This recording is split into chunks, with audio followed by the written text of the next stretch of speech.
Several families in Tellico Plains have had to go to court to keep a cemetery gate from being locked.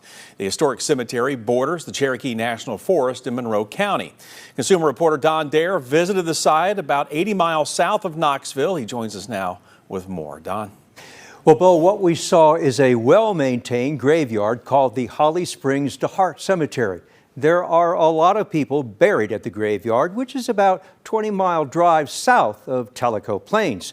Those who have family at the cemetery are upset that there are logs blocking the only exit, and they were allowed only limited access for a while. Teresa Crowder, Shirley Woods, and Brittany Brannon have been visiting the Holly Springs to Heart Cemetery for years.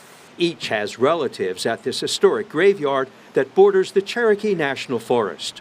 I have been coming since I was a little girl.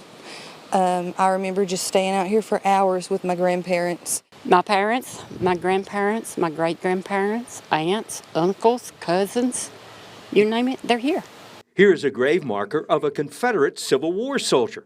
There are several hundred headstones at the cemetery, some of the oldest dating back to the Prock family, who first settled in Monroe County in the early 1800s.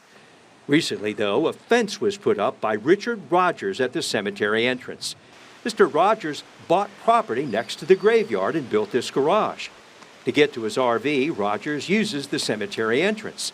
But he attached a sign to the fence restricting visiting hours to one Sunday a week for just 4 hours. Also, he's blocked the only exit to the cemetery. This is a historical cemetery. It should never, ever be closed. Never. My great-grandparents, I got one set here, another set here. My daddy over here, he's got 7 brothers and sisters buried right down there. We do spend a lot of time here. Family means everything.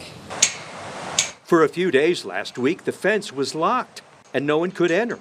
A judge signed off to where he can't close it again, but he still has the exit coming down from the cemetery blocked with logs.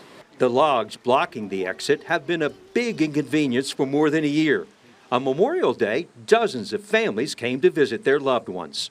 I've been here and they would be all the way up this hill, coming in from the main road, all the way down through here. The cars would be lined up.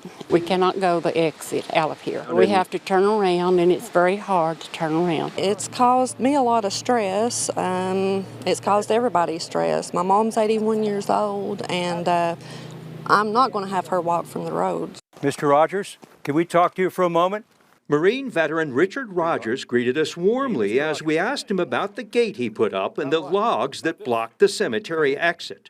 Well, I've been getting shot at by a couple neighbors and harassed, but that's all I'm going to say because it's right now in litigation. Who's been harassing you? A gentleman named Don Lee. What was the reason for the gate? So he came up and criminally trespassed on my property again.